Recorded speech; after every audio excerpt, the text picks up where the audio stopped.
Bakbakan na agad mga kaspero. Sumalubong agad sa atin itong mga grupo ng Rainbow Runner, kaya hindi na ako nagdalawang isip na panahin ito at nag-try ako na i-double kill. Problema, hindi pala nakasight sa dulo, kaya yung nahuli natin isang piraso lang, sayang. Ang laki pa naman sana yung sa likod mga kaspero, ngunit hindi para sa atin yun, kaya hayaan na lang natin. Baka next day babalik tayo dito sa spot at magpapakita rin naman yan sila.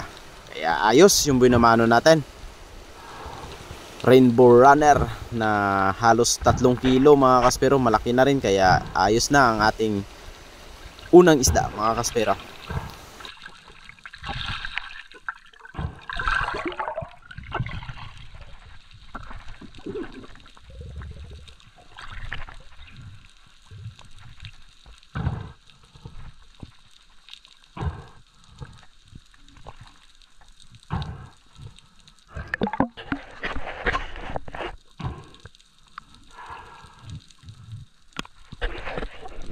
Pagka secured ko ng Rainbow Runner, bumaba ako dahil nagkagulo yung mga bait, at ito pala yung nagpakita.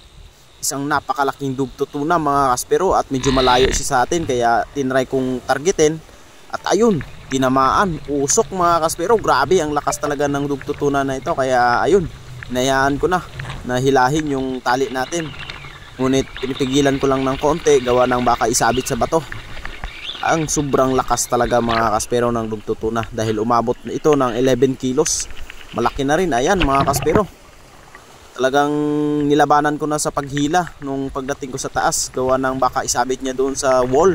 Napakalalim pa naman, kaya hindi na ako nagdalawang isip na hilahin ito, at tinawag ko si Bro Kim, yung kasama ko, para siya na yung maghila at may second shot natin para maging secured yung dugtutuna natin. At buti nga lang malapit si Bro Kim sa atin, kaya ayun, inabot ko sa kanya na siya na maghila.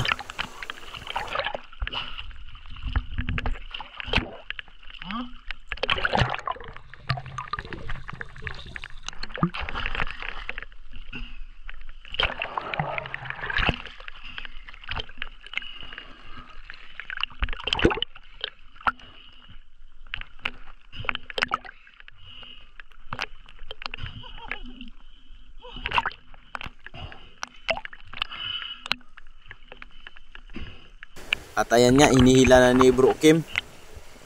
Ayan, medyo mahina na rin yan, kaya yung ginawa ko, kinuha ko yung pana ni Bro Kim para i-second shot ko ulit itong dugtutuna para hindi na makapaglaban pa uli.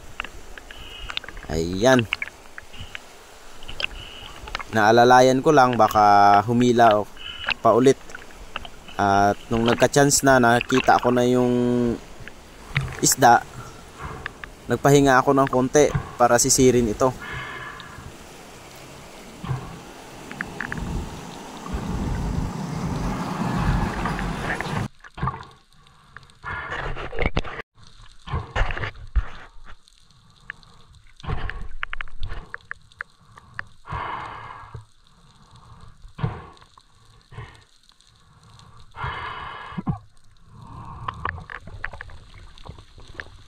At ito na nga mga kaspero, sinisid ko na,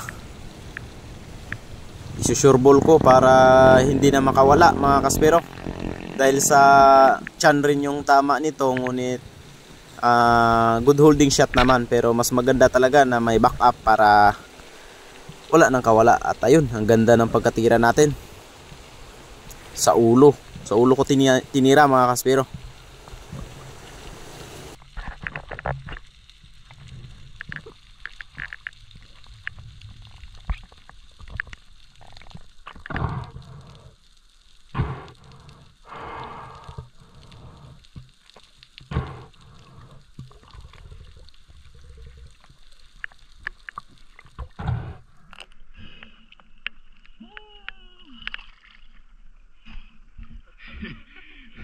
Grabe lakas. Bullshit. Kita eh, pagbilago siya, may huli yun, ba? Oo.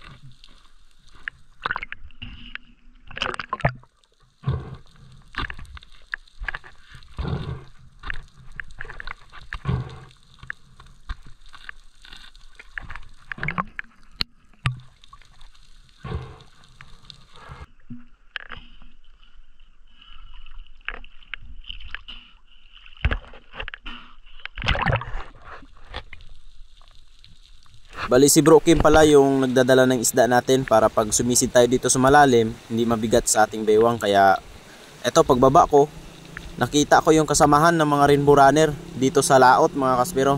Bumaba ako around 20 meters at ayan, kung napapansin nyo, ang lalaki ng mga rainbow runner na ito.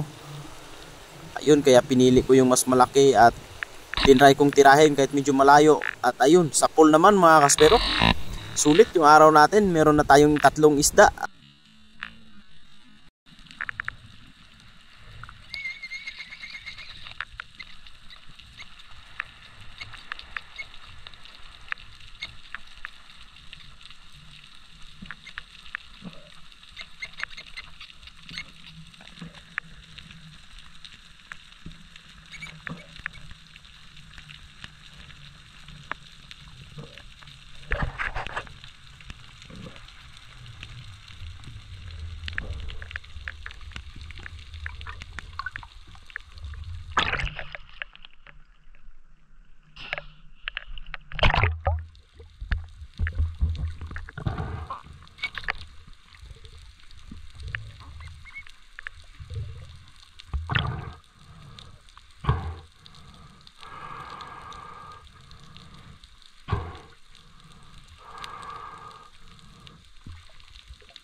Kahit malayo pinana ko, tinamaan pa rin.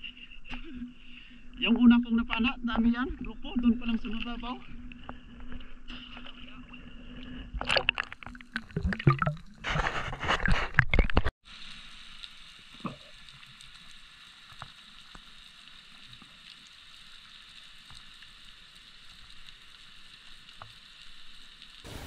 At ito pa sana mga kaspero, ang laki ng dugtot na ito. Ayan, kung napapansin nyo, nasa malayo. Ngunit hindi ko papanain ito gawa ng delikado. Masyadong malalim yung sinisid natin. At ayan, halos lalapag na tayo. Kaya hindi ko na pinana mga kaspero. At pagbaba ko ulit, grupo na yung nakita ko. Kaya ayun, hindi naman masyadong malalim. Tinira ko ngunit hindi tinamaan gawa ng malayo. At ito lahat yung mga nahuli natin mga kaspero, 3 piraso lang. 2 rainbow runner at saka 1 dugto tuna. So umabot ng 19 kilos yung 3 piraso. Kaya sulit na ang araw natin mga kaspero.